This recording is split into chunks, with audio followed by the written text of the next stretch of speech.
things are getting worse with each generation. We're just not growing like we used to. You know how parents save for their child's college education? I feel as though going forward, you want to save for their jaw development. You're not going to think this is crazy, but the audience is. Why do we need braces? Why do we need wisdom teeth out? Why do we, all of these things, these interventions? I've made all these mistakes. The real problem here is it's a lack of information in the way we've evolved. This is really important information for people to know. So many people are actually having the same symptoms, but they just don't know what the actual solution is.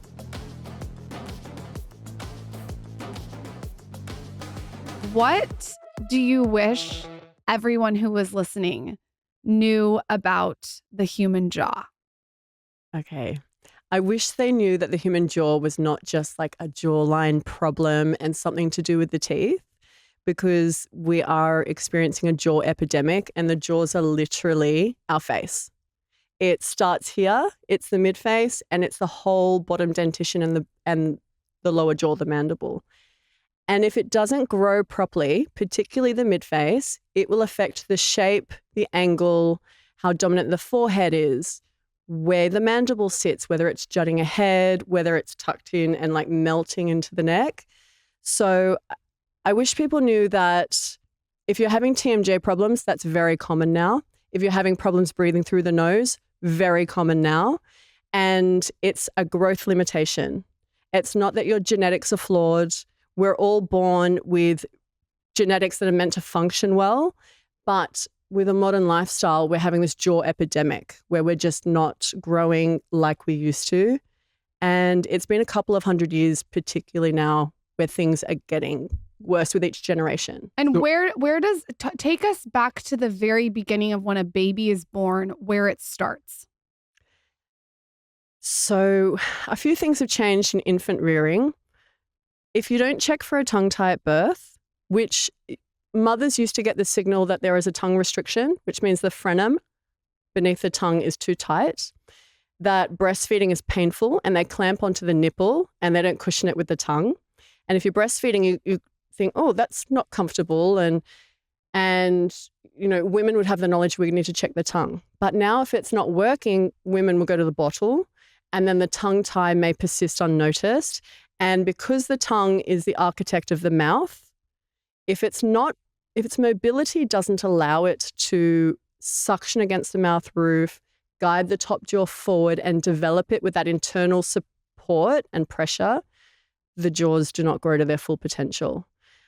I've made all these mistakes because my firstborn, it was painful breastfeeding, and being a first-time mother, I thought, okay, maybe no one told me it's like meant to hurt this much. And I just persisted, and eventually we got into the groove of things, and only one maternal nurse said, maybe you should check for a tongue tie.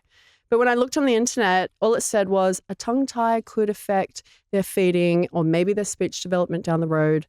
And I thought, I'm sure this is just how he's made. He's just meant to be this way. I'll ignore it because they're just temporary problems I'll deal with later, not knowing that if the tongue isn't able to move to its full mobility, it will cause breathing issues. The face won't grow to its full size. You essentially don't reach your genetic potential. And it may not even be tongue tie. It may be that, bottle feeding is not this evil. Bottle feeding is, it's not optimal. Breast milk's obviously the best, but I think it's more pacifiers are the problem, because I'm seeing little kids now, you'll see them too, they're 3 years old and they're walking around during the day and they've got a pacifier in their mouth. The problem with this is it goes above the tongue.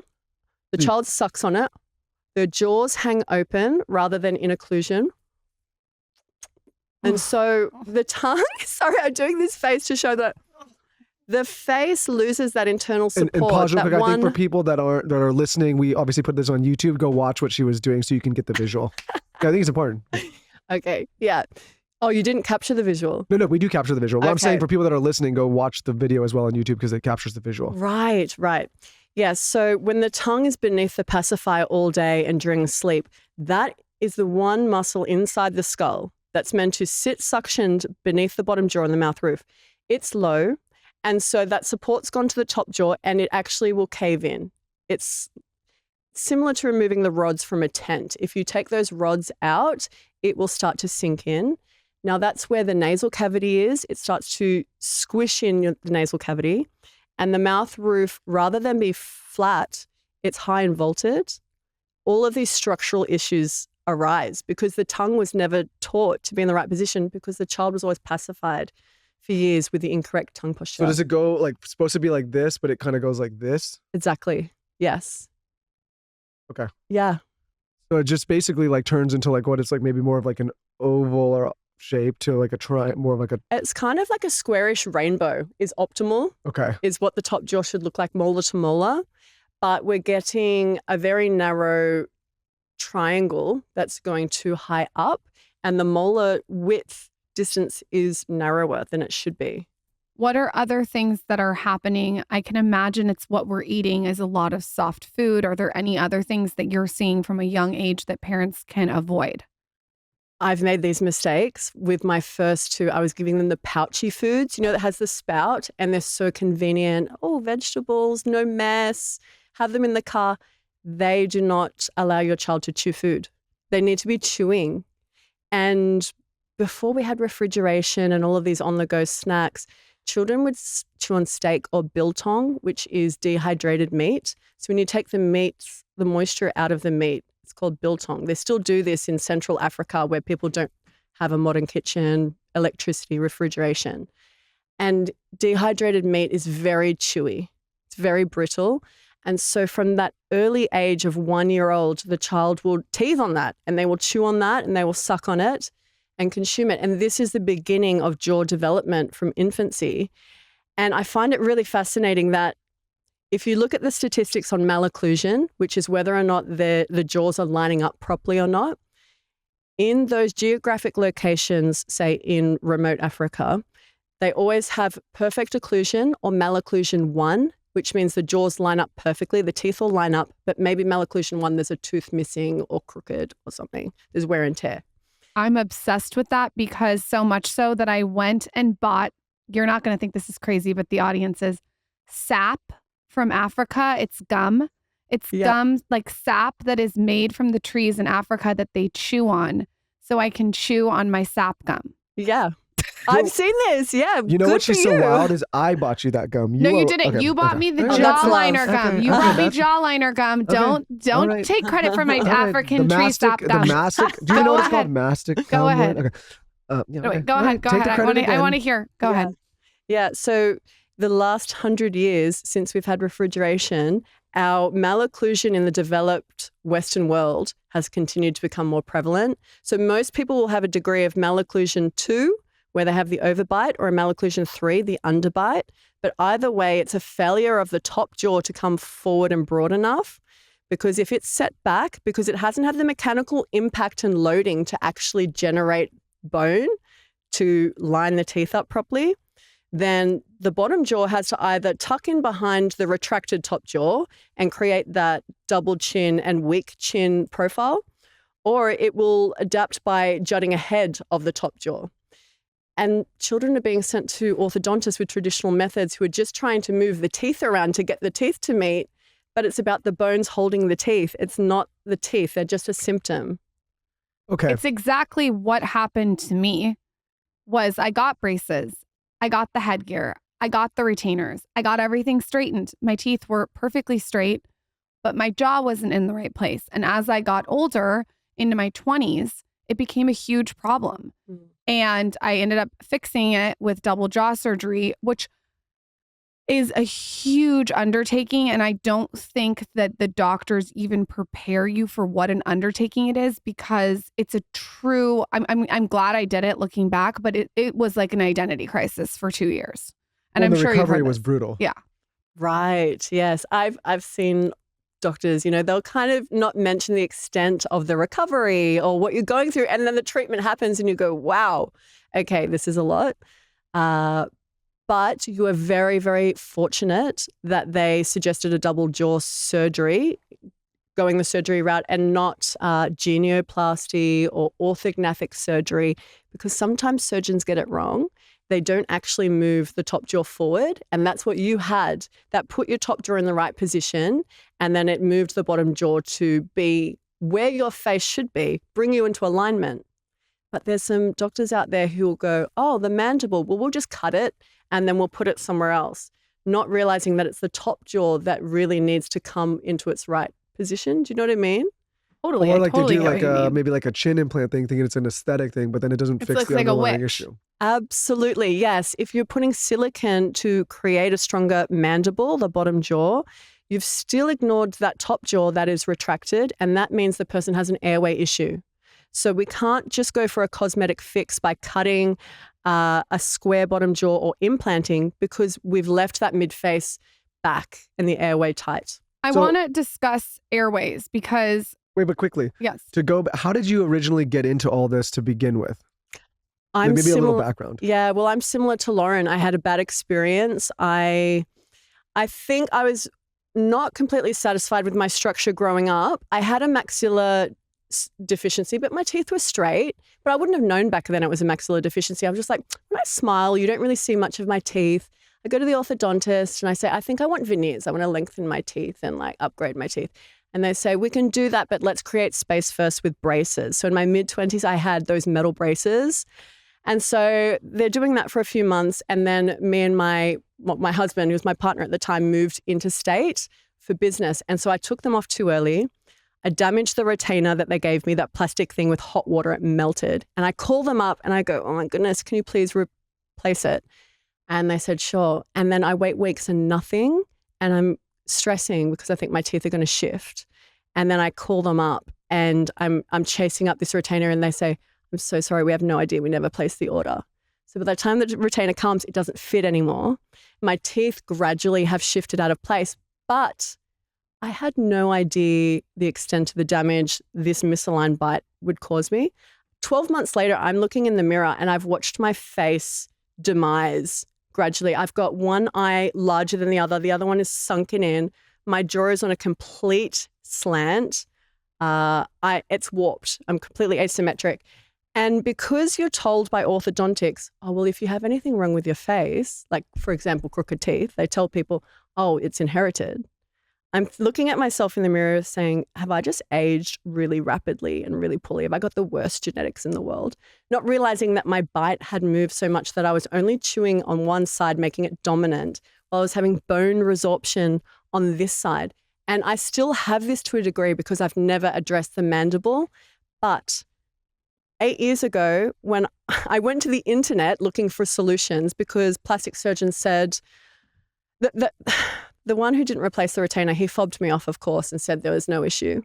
The plastic surgeon I went to said, okay, well, we'll just cut down this side of the jaw that's too long, and then we'll implant with silicone the other cheekbone. And I'm just thinking, I can't do this because even if it is an improvement, I'll have no hope of actually bringing the face into proper alignment down the track because you would have cut away and implanted. So I went to the internet and I'm looking at asymmetry forums and I even put in a photo up of myself and a kind stranger said, you need to look at palate expansion, which I'd never heard of. And it was happening with adults in the USA, but was very rare in Australia. I did eventually find an orthodontist who would do it with me, who had done it with adults, and it worked. I had to grow my face back gradually. And so it completely repaired my confidence, my health. I was amazed, honestly, by it hadn't only fixed the damage by the poor orthodontic care, but it made my midface healthier than it had even been before the damage.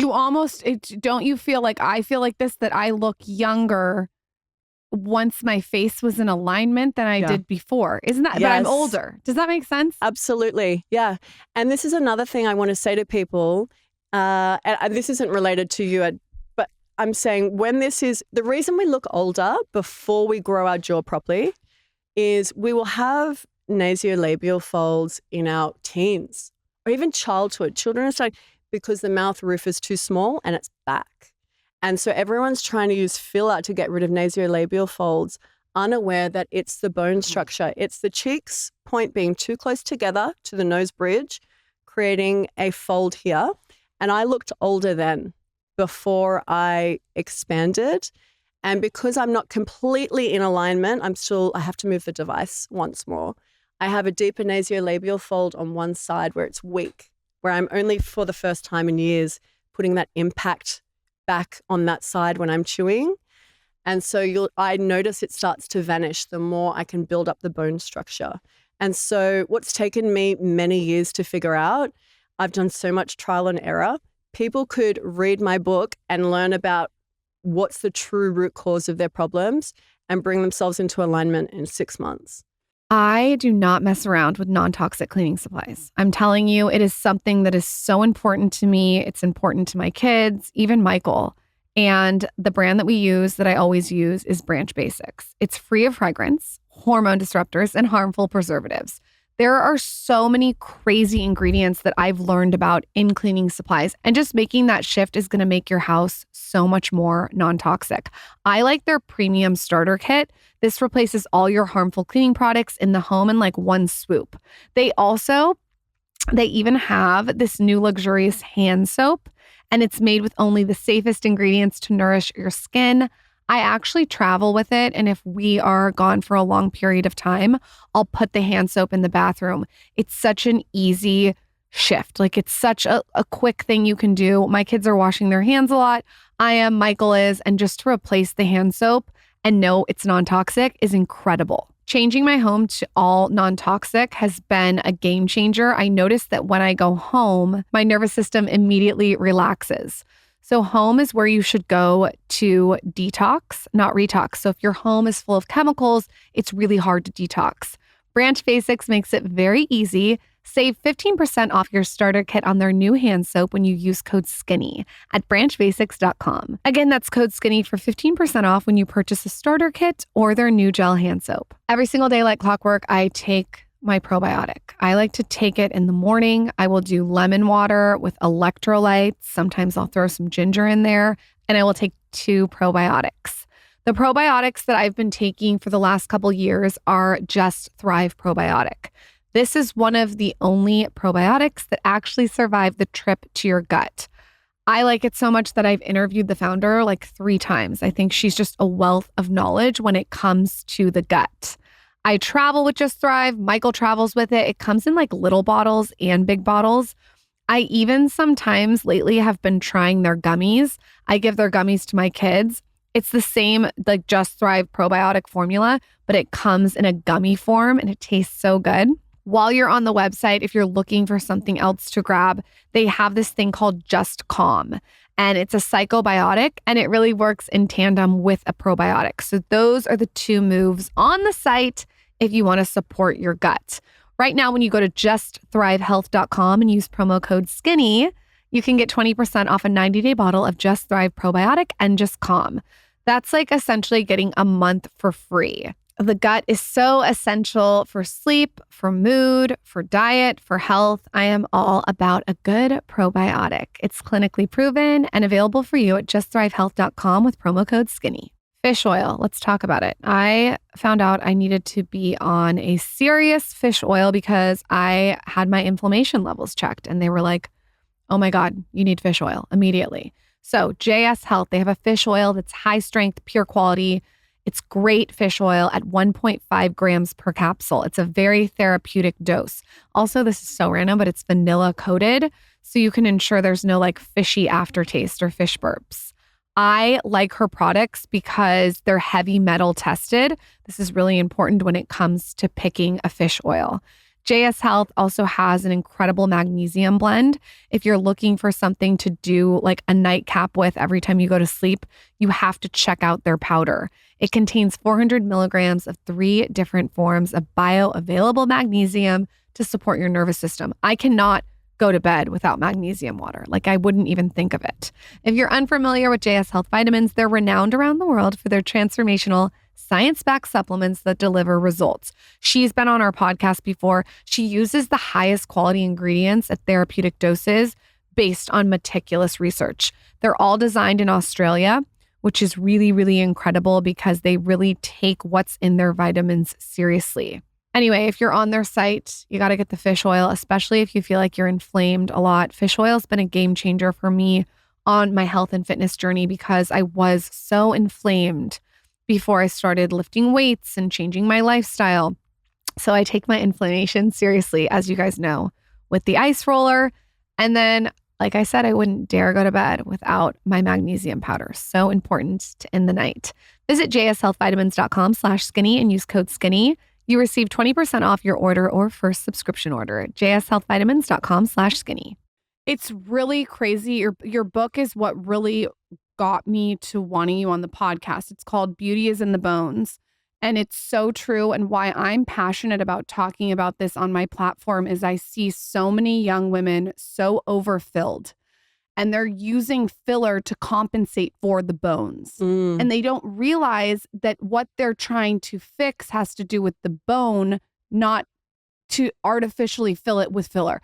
And people will text me online or like DM me and they'll say like, what filler do you have like in your face? And I'm like, don't get tons of filler in your face. Yeah. It does multiple things. It also causes so much inflammation, but it's not fixing the root of the problem. Yeah. And I thought you could speak on this more eloquently. Okay. Well, I was thinking about this just earlier because I was at the hairdresser flicking through those celebrity magazines and, you know, everybody ages, but you can tell when people have too much filler and surgeries and it's not giving the desired effect because it's combating one section without treating the face holistically.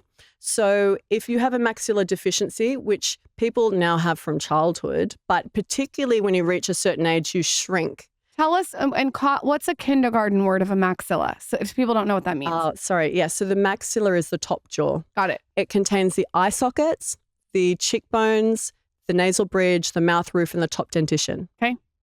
And when this starts to shrink and wither with, you know, from our late 30s onwards, it takes the eye sockets and they cave in. So the eyes will narrow and appear smaller. The teeth, people are more prone to have more, they say, oh, I had straight teeth, but now I'm in my 60s and my teeth are crooked. It's because the jaws are shrinking and the cheeks flatten and this creates jowls. So they may not be overweight, but they will have sagging of the skin, not because the skin is so lax necessarily. I mean, there's that as well, but it's that there's no support to the fat pads of the cheeks anymore because the bone, they're losing it. I can think of a celebrity of who you're talking about, like right off the bat. Yeah. I don't want to call it out. We won't name names, but people will know it when they see it. A celebrity will get silicone cheek implants, but their eyes are squinty. There's this, you're seeing it everywhere. And then they eyes. overfill the under eye, which pushes up on the eye. You can see it too. Like, yeah. I don't know. I feel like in my other life, I would be an injector. You can see the pressing up of the filler because you really have to be careful where you fill because it really, it can really impact, it can make you look older. So say someone has a proper jaw structure. Mm-hmm. That is. Are you talking about yourself? No. But if you, that has, you know, they haven't had a narrowing, but they're aging. Mm-hmm. What are things that people can do, and we'll get back to the other stuff, but what are things people can do to keep proper jaw strength and form and shape as they age? Is it chewing on both sides? Is it chewing a specific thing? Is it exercise? Like, what are the things just so that this doesn't happen to people? Absolutely keep your jaw bones dense. So a hard food diet, chewing as much as possible. I am a proponent for one product that is a silicone-based product. It goes between all of the molars and the front teeth because in modern society, we actually don't have any bite force on the front teeth. You have that Jazzercise thing. Is that not the one you're talking about? That's actually not the one I'm talking about. I prefer the one that covers all of the bite evenly rather than just the front teeth.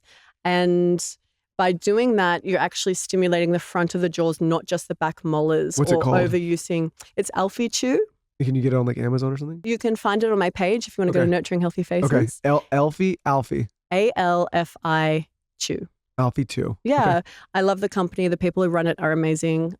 And that's the only one I use because it's an even loading on the dental arch. How often and how many times a week? I would say you could use it daily for 15 minutes. Okay. If you have a TMJ dysfunction, it's probably not a product for you if it's going to aggravate chewing. Aggravate pain with chewing. But for someone who just wants to keep their jawline more defined and, you know, you have to work the muscles of the face if you want to have toned and defined jaws. And the jaws of the face, like I said, it's not just about the jawline. It's the maxilla, the cheekbones, the alveolar bone that holds the teeth. So do this, keep the tongue muscle strong and fit into your later life. So part of the reason why the maxilla, the top jaw sinks first, taking the eye sockets in and the cheeks in, is that our whole body experiences sarcopenia as we age. So we have muscle wastage. And this is why doctors will say to the elderly, keep up weight-bearing exercise to ward off osteoporosis and keep that bone density. Well, keeping the tongue muscle strong and agile. So if you do tongue exercises, that allows it to be more of a strong support internally to the jaw. Because if you have a weak tongue muscle, the jaw is now losing support. For me, I'm wearing an MSC at the moment, which is a maxillary skeletal expander. It's an orthodontic device. I'm a huge fan of it because for adults, it develops the mouth roof. It can either hook in, this one in particular that I'm using has screws into my mouth roof. Okay, so it's in the top of your mouth. It is. Okay. Yeah. And you turn it with a key. And that's why I speak a little bit funny sometimes. It's in my mouth roof right now. You turn it with a key gradually. And at the moment I'm in retention phase, so I've stopped turning, but it's putting that pressure to keep those bones generating new bone osteoblasts rather than bone resorption. And so I plan on using it probably every 10 years for the rest of my life, just to keep my jaws in a more youthful, healthy position, because we know that sleep apnea, obstructive sleep apnea, is rife with older populations. The reason is they've probably already had a maxillary deficiency, and if not, a jaw deficiency, if not, they're losing the jaws. The size of the jaws are falling in, taking the airway size with it, and then there is less space for the tongue to reside in the oral cavity, and it gets sucked back into their throat when they sleep. And because they're having pauses in breathing or snoring that wakes them up because they're sucking their tongue into their throat and almost suffocating, it fragments their sleep quality. So they're not spending enough time in REM sleep. They're therefore not detoxifying properly, repairing their body like they should be. If you don't sleep well, you will age quickly. Funny enough, right after we talked to you today, or not right after, Matthew Walker, do you know him? He wrote the book Why We Sleep. Oh, okay. He's coming on to talk all about this stuff. But no, I mean, just hearing you talk, like there's so many things that are going off in my mind, just hearing like so many people that have these issues, but they're not correlating it to what you're talking about. Absolutely. Tongue posture is such an important topic that needs to be talked about more. And that's another reason that I harassed you to come on the show. Can you talk to us about tongue posture and the exercises we can be doing and how we should be sleeping and how we should be supporting our tongue posture? Yes. So we need to have it suctioned on the mouth roof. For an adult who's cognitively mature enough to be aware of their poor habits and address it, cool. You can probably look up mewing videos by Dr. I mew Mike every Mew. day, all day long. I mew every second. Michael, it's just like sucking on a tit. Just suck it up. You can do it. That's not what it's like. Yeah, it is. Yeah, it is. It's like you're breastfeeding, right? Yeah, exactly. But Like shouldn't the breastfeeding, tongue Michael. rest right behind the two front teeth at the top of the mouth comfortably? Pardon? Can you put the tongue behind No, the I'm front saying teeth? shouldn't Yes, but you should also practice suctioning your tongue. You could practice this, by the way. But, I okay, see so, about a millimeter you could so practice. proper tongue posture would mean that your tongue is resting on the roof of your mouth comfortably without thought. Is that? Yeah, so you'll have to consciously think about this at first until it becomes second nature. But it's not just about the pressure, it's more of a suction. So it's like this. So if you went to a myofunctional therapist, this is the first thing they ask you to do. How long can you suction it there? And they'll ask a child to click. But when your jaws are together, it should stay like this. Yeah, perfect.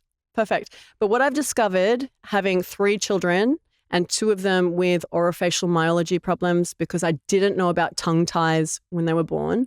So I never gave them a frenectomy. And I think it's a thing that runs in my family because I've seen it popping up and I think I had it.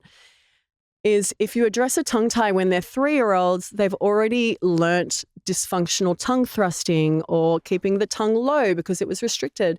And so you can release the frenum. That doesn't mean they'll automatically just start using their tongue properly. My children didn't babble as much as my third born, who I gave a frenectomy to when she was 2 days old. The third born is now using the tongue. It's got mobility, it's got strength, and she's not had the same breathing issues that the first 2 did. Because you just didn't know. I just didn't know until I didn't know for my first. When I looked at my second born, I knew about tongue ties by that point, but it wasn't obvious like my firstborn had been. And so I thought, great, she doesn't have one. But sometimes they're quite sneaky. And it wasn't until she developed a 2 and I had her assessed and they said she has a tongue tie. So to go back to something you said earlier and I want to be careful how I say this because I'm not a woman and I don't breastfeed, but would an potential early indication of this be discomfort while breastfeeding? Yes. And I Okay. didn't have that with my second born. So she had a more subtle tongue tie. But So same with problems. tongue posture, if someone's listening, what are the exercises they can do to support tongue posture? I personally have found, and you could speak more eloquently, that mouth taping every night has completely changed my tongue posture. Really? Completely, because my mouth's supported all night long. And so my tongue is like mewing while I sleep. Whereas if I didn't mouth tape, it would be relaxed. Yes. Well, when we keep the mouth closed, the teeth together and the lips touching, then the tongue has a chance to suction on the palate. When the mandible is falling down, the lower jaw, that tongue will go down low with it. And so you're losing that support to the top jaw at night when you're sleeping. So it's certainly a tool. I know that an expert on breathing, Patrick McEwen, he's a big advocate for taping, and I know you've got a really nice one as well that's very, it looks a bit more luxe. If you're just relaxing on the couch, you can use it even before bedtime. For sure, that's a good tool for helping keep your lips together and encourage your tongue to be high in the mouth. So for parents out there who have children that they think might have this issue, young children, what would be some of the suggestions you would make for them to start potentially working on this with their kids? It's really hard because I'll have mothers message me and say, I'm noticing this in my 18-month-old, and you want to teach them the right habits. You might give them a frenectomy. They may not need a frenectomy. Maybe they've just developed a bad oral habit. And can you tell me, sorry, I'm going to ask stupid questions. Yeah. On a frenectomy, is this something where they take a laser and cut it? Is it something you have to put the kid out, or they have to sedate? Like, what is required and what is done? It's hard because if you identify this with a newborn, you snip it, there's no anesthesia, the infant essentially doesn't really realize what's happened, and they learn to use their tongue straight away. Okay. If you do a frenectomy with a laser or a surgery, they have to have a general anesthetic if they're above 18 months old. So it's way more involved for the child. They have to go to the hospital, etc. Then that child who's maybe 2, who's just had a frenectomy, has already learnt incorrect habits, and they are too cognitively immature to learn how to correct them. You can take them to a myofunctional therapist. They're not going to know how to follow the instructions. And so unless they're around age 4, it might start to be effective. 3, if your child is really agreeable, but it's hard to watch and wait. And that's why I love a couple of the female orthodontists that I've spoken to in the US who do, there's some great myofunctional therapists over here as well. And there are in Australia. The Australian Academy of Myofunctional Therapy are amazing. I trained with them. But in terms of orthodontics, sometimes a child will not be able to correct their tongue posture unless there's space in the jaw to accommodate it. And if you have that high V-shaped mouth roof, you'll have to address that first before you ask the child to meet the mouth roof with the tongue. And that's not until they're 4 if you're lucky. So you want to expand the palate first and then address the tongue tie so the tongue has a place to go in the palate, because if the palate's too thin, the tongue can't go nicely. And the expander would be something similar to what you're wearing right now. Is that with correct? The child version, it's removable. Sometimes they glue it to the molars, so they'll have to wear it even when they're eating. But there's also removable versions. And so they're not doing the screw into the mouth roof, thank God, because that's a bit more invasive. The reason we do that with adults is because we're skeletally mature. We're not as malleable as a child. And so you can use a removable appliance on a child and they will just grow really nicely. With an adult, there's a little bit more resistance to palate expansion because the suture on the midline of the palate, which is the mouth roof, has fused. And so to open that and ensure that you're actually developing the mouth roof and not putting unwanted pressure on the teeth roots, which would damage the vitality of the teeth, you hook it into the mouth roof. However, the first time so I've done this twice now, right? I did it 8 years ago when I was very asymmetric, and now I'm doing it again because I still wasn't satisfied with the symmetry of my top jaw. I had a removable version. It worked great. I know that the Vivos DNA appliance and maybe BioBlock, there are some removable versions for adults. They work well. You've just got to be careful when you use them. I want to discuss Airway because I have heard when a child does not have a proper space for their airway to breathe, then there can be behavioral issues. Have you heard this? Yes. Can you talk a little bit yes. about that? Yeah. So I'm really passionate about this space because I do believe that face care and facial development is now the future of healthcare. Agreed. Because that's where the airway is. And that's what's governing how well a child is rested. It governs how much oxygen reaches the blood. And if a child or an adult is not oxygenating well through the nose and must rely on the mouth, they are not saturating the blood adequately. And how the body responds to not enough oxygen levels in the blood is it speeds the heart up because it senses, I need to try and pump more oxygen. There's not quite enough getting to the organs and everywhere it's needed. And so your respiration rate also goes up to accommodate this higher heart rate. You're now in a sympathetic fight and flight state 24/7. So your nervous system is now out of alignment too. You also don't go into deep sleep for as long. And so your detoxification, your ability to get into rest and digest is suppressed. And if you're not a calm rest and digest nasal breather, then you're not extracting nutrients from food properly. When we rest and digest, which is the parasympathetic state we should occupy most of the time, unless there's some immediate stressor, we should be in that calm state so that we switch on digestion. We digest food, extract nutrients, carry them to all the cells of the body, and we've got an energy supply. But little kids are not sleeping properly. They're in fight and flight, chronic low-level fight and flight all the time.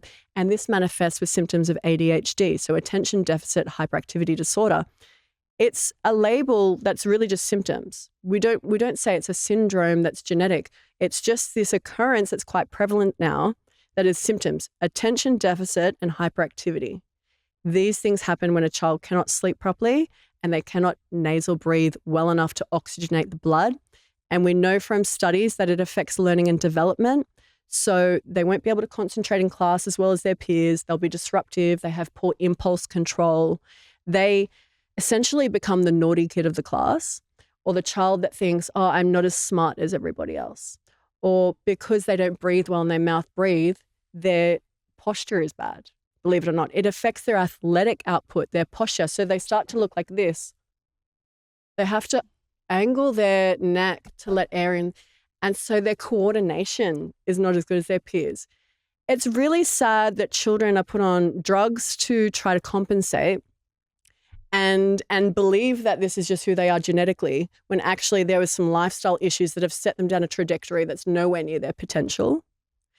And if you're going to give them Ritalin to manage it, unfortunately, that drug actually can damage their sleep even further. The epidemic here is that people are just, like you said, giving medicine for something that's fundamentally needs to be fixed, which is the foundation of the jaw. It's a physical problem that then manifests too. This is really important information for people to know, because the way you just described that kid, we can all think of 10 kids in our class that looked like that. Yeah. I mean, I can actually think, even in movies, I can think of a certain kid, they almost stereotype this kid. Yeah. Well, the cartoons, draw the kids this way. Yeah, it's crazy that even The Simpsons, you look at The Simpsons, Mr. Burns has no jaw and that long, it's almost becomes this villained character. And I think that if people knew that the reason is because of oxygen and air and not nose breathing, it would be people, it's almost outrageous that we're prescribing medication for it. Well, I say the common theme of this show is, and people probably are sick of me saying this, but we've evolved much slower than our environment, right? So a lot of the things that we use daily now, a lot of the diets, a lot of the practices have gotten so far away from the thousands and thousands of years, the way that our bodies and our structures and our minds evolved, that it hasn't been enough time for our structures to catch up with that environmental change. Right. So what you're saying makes a lot of sense, because if we used to eat in a certain way and have access to certain diets and breastfeed a lot more and had an ability to be able to see if we were tongue-tied much earlier, a lot of this would be caught. But if you're going through all this now and your diet doesn't match the way your jaw should be growing, or you don't catch these issues, and now you're saying, okay, well, we have all this modern medicine that can correct it. That's the real problem here, is there's a lack of information in the way we've evolved. Absolutely. It's a bit of a disevolution. And when you watch cartoons, you'll see that they characterize cavemen as these dumbed down, huge jaws, gapped teeth, huge jaw. when in fact, I think Paleolithic guys and girls were probably really hot. And we seem to think we're evolving, but actually we're having a lot of issues that wouldn't have been there hundreds of years ago. Yeah, I mean, like if you just think about the human being, like as an animal, there's a reason we have these sharp canines and these sharp teeth, right? It's not to suck down soft foods and smoothies. Yeah. It's just like from like just a genetic makeup. And I know some people, and I'm not going to get into a whole diet thing here, but if you just think about us as animals, these teeth like this don't exist to have soft food diets. Right? Yeah. There's no reason for them to be there then. Yes, absolutely. Tell us about supermodels. What are they structurally blessed with that you've seen from a bone perspective? I was just looking, as I said, at magazines, and when you look at a supermodel's face, the top jaw, the mid face, the maxilla that I'm talking about, is always very well developed. And my message, which is optimistic to everyone, is, I mean, they have beautiful traits, but they are developmentally blessed, as in nothing's impeded their development. So their alignment's on. Their alignment's on. And beauty is really a synonym, the visual aspect of health. And so that supermodel has great occlusion, better airways, a straighter back, because everything's in alignment. And when you can breathe properly, it's easier not to have a weight issue, because when the body has oxygen, it converts glucose into energy better. And we now have an obesity epidemic, and we also have a jaw epidemic. So people aren't breathing properly. And without enough oxygen supply, they actually have that suppressed digestion, which is more inclined to store food as weight, than usable energy. But in terms of the face, a supermodel, barely any nasolabial folds. Why? Because they have a really forward, broad mouth roof. And it sounds really strange, but that is why they have the wide smile. They actually have a flat, broad mouth roof that is forward grown, that pushes those cheekbones wide and high, takes the eye sockets out wide and forward facing, and they get this beautiful line between the eye socket to the side of the cheekbone. And the lips are forward on the face because those jaws are also forward.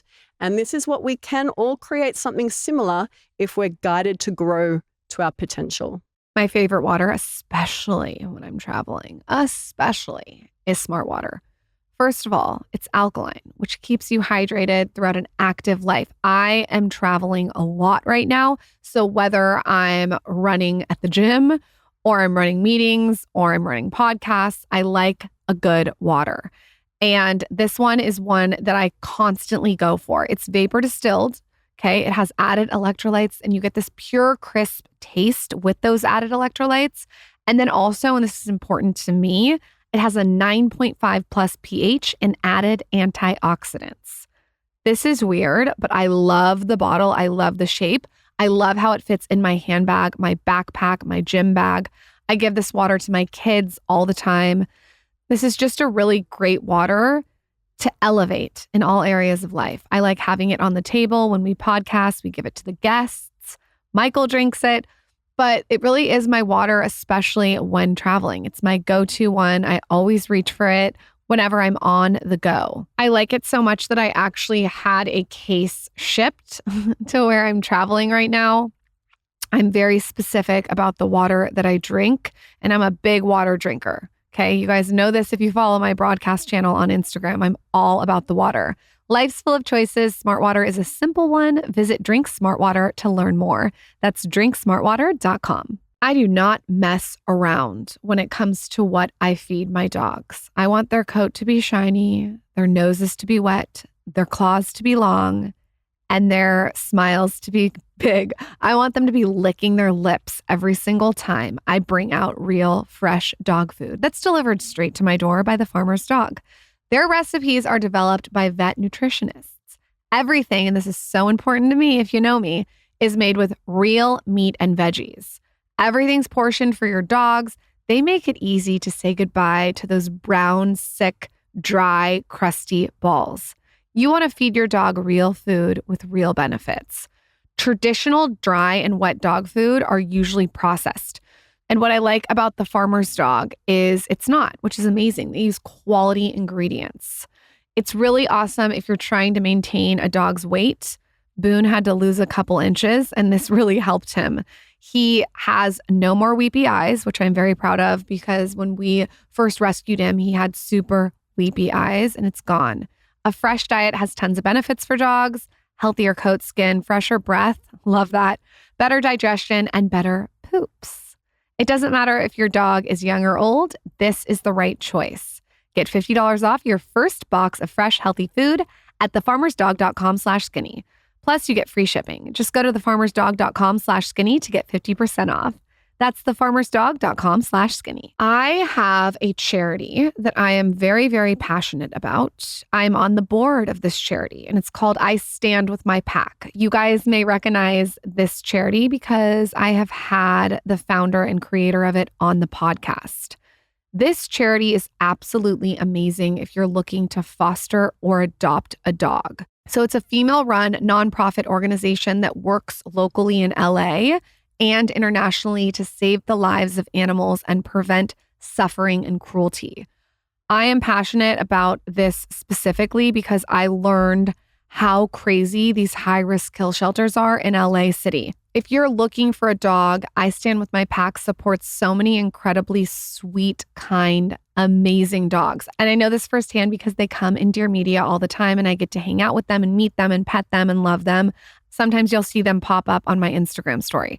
So if you're looking for a dog or a cat right now, or you have a friend who's looking, please direct them to istandwithmypack.org. Also, if you guys would like to donate to a cause where 100% of the proceeds actually go to the charity, check them out. You can go on their site, like I said, istandwithmypack.org, and just click the donate button. I am so passionate about this. Every animal that they rescue is in desperate need of medical checkups. So that's what your money will go to. You can go on. It takes 2 seconds to donate, and it's an important cause. istandwithmypack.org. So it's really all starting with the alignment and not being so focused on the filler. This is really interesting that you're saying this about weight loss and nose breathing, because I was a mouth breather for a long time because of all the jaw surgery. It was just like a lot. And I, over the past 3 years, have lost 60 pounds. I've recently, for the last year, been mouth taping every single night. And I swear it does. And you started eating steaks. Yeah, and no, I've meats done and a also- lot of different things. But one of the things I've done is mouth tape. And I noticed that like my metabolism has sped up. Does that correlate with the oxygen? I think so, because I'm with you on this. I used to battle my weight more in my 20s when I didn't have good alignment and great breathing. Since having kids, there's this myth that your body's it's hard to look after it. But since my breathing is better, like you, I feel as though I don't battle my weight anymore. I don't need to think about it. As long as I'm eating the right foods and occasionally like getting exercise and not sitting around, things are all working just fine. I don't have to stress about weight gain. So if you could prescribe, let's just say somebody, they're an adult, no more on kids, well, we can go back to kids, but they're an adult and they say, okay, my jaw is not in alignment. I have these issues that we're all talking about. From least expensive to most expensive in terms of what they can start doing today, where would you start with? Like say someone has no resources, no money, and they're just like, what can I do? And then all the way up to someone who maybe has some resources and can jump right into some intervention. Yeah, good question. I feel for parents who say, I have 5 children and I'm noticing these symptoms in all of them. This is a big investment, and you know how parents save for their child's college education? I feel as though going forward, you want to save for their jaw development, because that's the thing that's going to help your child learn better by oxygenating their prefrontal cortex, bringing the body into alignment, letting their personality express its potential, and avoid all of these health issues. That's probably the biggest change maker you should be prioritizing as a parent. And just knowing where to go. So you cannot walk into any orthodontist and get this kind of treatment, because there's an old way of doing things that's prevalent, and it's just looking at teeth and ignoring the mouth roof and the airway. You need to find an airway orthodontist who does palate expansion. There are the appliances that I've talked about, and there'll be a couple of $1,000s, maybe multiple thousands of dollars. There's a few companies that do clear aligners now that are actually palate expanders. This has just entered the market. So there's Invisalign are now doing it in the USA and Canada, and there are some other companies. I think this is a great step in perhaps making entry into doing this more affordable, perhaps. But if you can't afford that, you will need to ensure your child has a hard food diet, doesn't have a pacifier in their mouth during the day. I'll never do a pacifier again if I have kids. I'm not even going to give him a pacifier. Yeah. Just avoid it. Nope. Just Sorry. avoid it. And it's best to breastfeed, because obviously the breast milk is so much more nutritious. But if you don't breastfeed and you bottle feed, I find children then want pacifiers because they're bottle fed. They want like that sucking. Breastfed babies, I don't think particularly warm to pacifiers. You must have been bottle fed. You love sucking. I was breastfed a long time. I think your mom told you that, but I don't know if it's actually true. I feel like that's maybe an old wives' My tale. airways are. That's a fable. My airwaves wide open. Go ahead. Oh, this is so hilarious. A tall tale. And another thing that they want to find is a myofunctional therapist who is doing more than just giving them something to chew on. There's some who call themselves a myofunctional therapist, and really they're just selling a product and saying, give your child this to chew on and on your way. I won't say the brand because I don't want to discredit, but you need someone who actually has techniques, someone who's good with children, who's going to engage them in using the tongue properly, articulating properly, building up tongue strength. They need to have a repertoire of activities to get that child from mouth breathing, tongue thrusting, wrong posture to a healthy posture. If that's too expensive, I know that myofunctional therapists sometimes offer virtual consults. Maybe if you have more than one child and it's more economical to do it virtually and you can have your children doing it together, that might be a gateway to getting on track. And what about for adults? So you're a 25, 30-year-old older adult that realizes that you have this issue now and you've been maybe thinking about doing filler or implant or something, but now you realize after listening to this that it's something different. Yeah. Where would you maybe persuade them to start? They can look into MSC, BioBlock, Vivos DNA, MAPE, SAPE. These It are sounds just like you're speaking Mandarin. I feel like you're going to have to explain. You say you're like, basa, tutu, la. I don't know what you're talking to explain what you mean. I feel like I'm in ballet and you're like, plie, pas de bourrée. Oh my goodness. Okay, you're right. Sorry. So MAPE stands for mini screw assisted rapid palatal expansion. And then SAPE is surgically assisted rapid palatal expansion. Is that what I got? No, that's not what you had. So these are the devices that you wear in the mouth roof. You could look in, double jaw surgery, what you went through if you think, if you're intense. Yeah. I'm intense. If you like Can you tell? Yeah, I'm intense. Yeah. And those are a start for adults. So Vivos, DNA, BioBlock, Schwartz. You really need to know those terms to look for orthodontists who are advertising adult maxillary expansion or adult palate expansion. And I really hope that putting this information out there encourages more traditional orthodontists or orthodontists just coming into the field and entering to upskill into understanding how to develop the jaw rather than just having more dealing with teeth, because we're about to have a demand now of adults and children saying, this sounds exactly like me. This is what I need. Where do I get it? And it's so niche at the moment.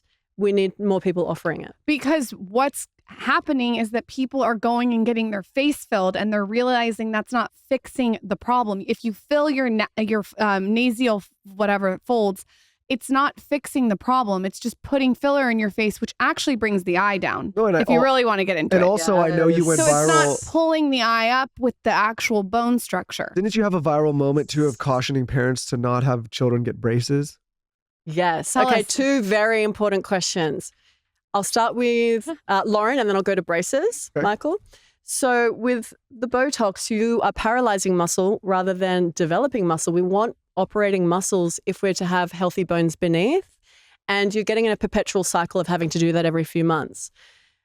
So we don't want to just rely on filler, because what we're doing by doing cosmetic fixes is actually masking what is a maxillary jaw deficiency. And so you're masking a health issue. If you have deep nasolabial folds that you don't like, or you have a nose that's pulling back and you don't like the profile, you don't like that your lips are thinning, it's all because of the structural support caving in. And because of that, you have an airway deficiency. And so sleep is compromised and breathing and oxygen saturation is compromised. So you really want to address the root cause that will fix the root cause of the aesthetic problem, reveal a dormant natural beauty, and actually help your longevity improve. So it's all three of those things. It's getting to the root cause. And then for parents, they want to do the right thing by their children. They're investing lots of money in braces because that's really the mainstream solution they're told to do. But the problem with just moving the teeth is for many of the children, the crooked teeth comes from a low tongue posture and the wrong breathing that's allowing those jaws to sink in. So if you just tamper with the teeth, you might flare them out to a position where they get to a straight line. But you can kind of tell looking at the teeth, sometimes the faces, there's like a narrow face and flared toothy smile. A, it doesn't look ideal, but B, that child has a small airway that still needs to be addressed. So please don't put them in braces because once they come off, there's a retainer. They have to wear the retainer, otherwise those teeth just crumple up again because the orofacial problems, the tongue posture and the breathing weren't addressed. And so the problem with wearing the retainer from age 12 is that you're locking the bite in place. And so we have a lot of adults, they have a narrow dental arch. So you're not seeing many teeth when they smile because the arch has been locked since they were 12 or 13. How does the jaw continue to move if you've locked the teeth and they can't move? So you need to expand the jaw and develop the airway and the face to accommodate teeth in a straight line. You need to address with myofunctional therapy whatever ill habits were causing or keeping the malocclusion. So tongue posture, breathing through the nose, right swallow. And after that, in theory, you shouldn't need to wear a retainer because everything's now in harmony. If you wanted to have a removable retainer on hand, I don't know if you could perhaps use that, but you really don't want to lock those teeth in place in adolescence if you want that child to have the flexibility to grow until they're 19 or 20. How's our bone structure? Don't lie. You've got great bone structures. You're very fortunate. Oh, what, like, is my smile wide enough?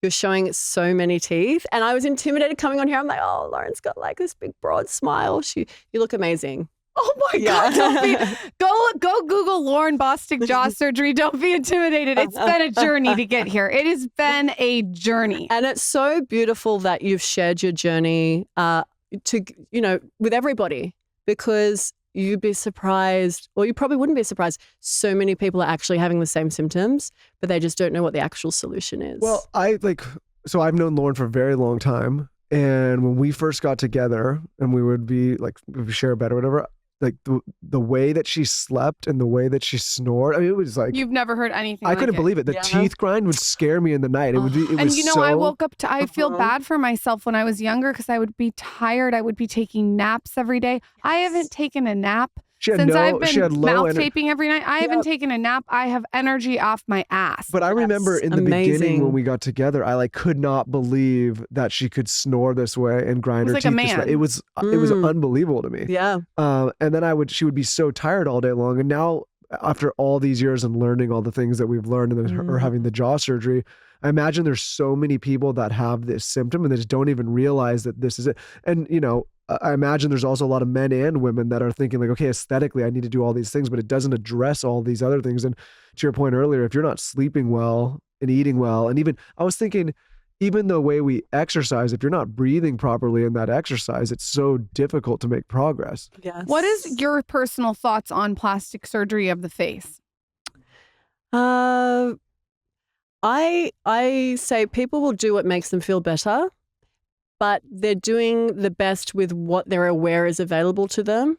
Yeah. And I'm just trying to say, whatever flaws you're seeing or noticing in your face, you can address that and evoke a structural improvement that will remove the flaws, diminish the flaws, and give health benefits. And make you be, like you said, your best genetic makeup, your superior. Or even say like this, like I was thinking about this scenario as you were talking earlier, say somebody does what we're talking about here and does palate expansion, but they've done it after they've gotten all these surgeries and chin implants. Like if their jaw then moves, wouldn't their chin also now be jutting forward? Could that, you know what I'm saying? Like she's saying like the chin implant would change the position. Say you go to fix the actual physiological problem and then later, but you've done the stuff aesthetically. I think I want to caution people to maybe do this stuff first because then your whole jaw structure is going to look differently. Absolutely. And it's not just plumping up one section and leaving eye sockets narrow or the nose profile pulling back or the teeth in. It's addressing the whole face. Everything harmonizes when we bring it out. There's this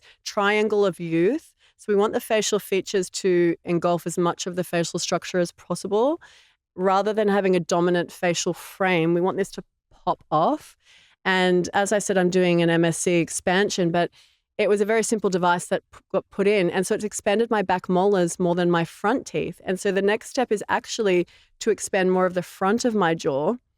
And then I will have even more benefit. The jaw will come forward slightly, which is great. I had all of my wisdom teeth, all 4 of them taken out. That would have flattened my face. That's what I was going to ask next, because I've had mine out too. And that's something they push. I don't know if they still push that or not. Do you like that? They do. I was speaking to someone the other day. They're in their mid-20s and they said, I have to get my wisdom teeth taken out. And I said, please avoid doing that because it will flatten the face by a tooth width. And I mean, I don't have breathing issues. Most people can still handle not having wisdom teeth, but it's ideal to keep them. So we want someone who can guide the jaw forward to accommodate them. Why do they do that? Do they do it now because we have this palate collapsing issue and so we don't have the room anymore to take out? But if we expanded the palate and kept them, this would be proper. I always think about this. Like, what did they do 200 years ago with wisdom teeth? They just left them in, right? Exactly. Well, they didn't have this problem. This is a new issue that jaws are not large enough to accommodate all of the adult teeth. And so when you're thinking, what did they do with painful wisdom teeth? Most likely they didn't have painful wisdom teeth because the face grew properly. The problem did sort of arise when agriculture came in and we started relying on wheat, a lot of wheat dough, pasta bread to feed larger populations who are settled. Got to chew the steak. Yeah. So where I live, biltong is making a comeback. I'm ordering biltong. What's the brand that we get? Oh, this is Biltong Boss back in Australia, but there's a few of them doing it now and you can order it online. They will post it to you. Okay. And because it doesn't go off quickly, I mean, as long as it's sealed, it can store there for months and months and months. I'm literally going to snack on that. I have one last question before you go. Every single morning, I do 10 to 15 to 20 minutes of facial manipulation. A lot of stretching of the fascia, a lot of lymphatic drainage. I stretch under my eyebrows. Like I really get in there and I do it every single morning. Yeah. And I've probably done it for like a year. And I've noticed huge improvement. You mentioned earlier working out the face. Is that what you meant by that? And do you think facial manipulation is effective? I definitely think facial manipulation is a great thing and I need to do more of this. I've learned to do this. Is this what you do? You get the fascia and you stimulate it. There's all the exercises. Here, I'm trying to teach Michael to I've literally lifted my eyebrow. Yeah. I'm not joking, probably 5 millimeters. Like I swear to God, it is wild. Wow. I do it every morning. I sculpt the jaw. I feel like you're just a person that I think that if you did it or you got into it, you would love it because it goes so much to what you're saying. Well, it sounds like it's a fascia and muscle manipulation of the face, and we just neglect those muscles in that fascia. We do everything else, but we don't think about the face, especially if you're not eating hard foods in your diet. Absolutely. So many things are marketed as on the go and sucked through a straw and fast paced. We need to be chewing more to work the muscles. And I've neglected my skin. I've been so focused on the bones and muscles for so long that I'm watching people, this new craze of fascia, and people swear by it. And I understand it's this fabric of cells that needs to have, just like everything else needs impact to remodel, we need to impact the fascia. And so I 100% would believe that if you commit to that, that's going to have positive benefits for lymphatic drainage, as you say, and just keeping it more taut because any stimulation asks something to build structural integrity just by having impact placed on it. I'm going to give you some of my facial manipulation balls and you can try it. You're the perfect person to try it. I would love to. And some mouth teeth. Thank you. There's a few things we've learned on this show, and sometimes people will say that we fear monger in certain scenarios. I look at it more as getting information. But the one thing that I've, a common theme that I've taken doing this show for so long is when people tell you things that are abnormal are normal and there's just this new fix, this new medicine, these braces, there's this, that. I think we're so quick as a population now, just oh yeah, it's normal. This is a normal thing. Get your wisdom teeth out. We need Get to your be tonsils more, out. as a people, thoughtful about why these things are happening and what the root cause is. Why do we need braces? Why do we need wisdom teeth out? Why do we, all of these things, these interventions, why do we need this medication that we never needed before? I think we've got to start asking questions about the root of things as opposed to just taking the quick fixes that people have figured out as Band-Aid solutions.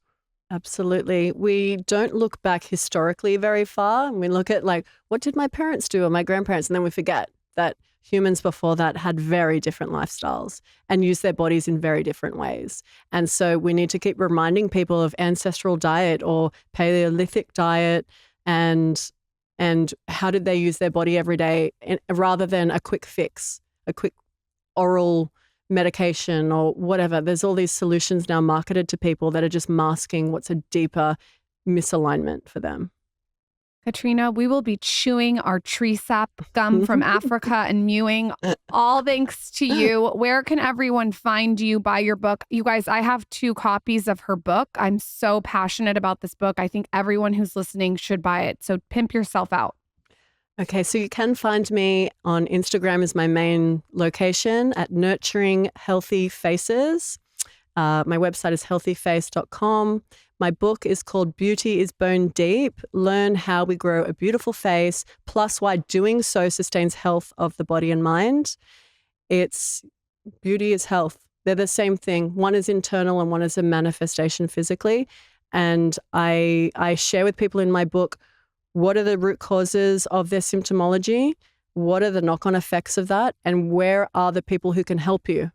And I list them in my book. There's a list of ones who are helping adults, and there are many who are already helping children. So that's where you can find me if you resonate with any of these problems. And you have a podcast, Nurturing Healthy Faces. Excuse me, I said your book was called Beauty is in the Bones, but it's Beauty is Bone Deep. Correct. Okay. Beauty is Bone Deep. It's on Amazon, but if you find me on Instagram, you'll be able to buy it there. But head to any international Amazon store for that. Thank you so much for coming on. Thanks for making the trip. Thank you. Thank you so much, guys.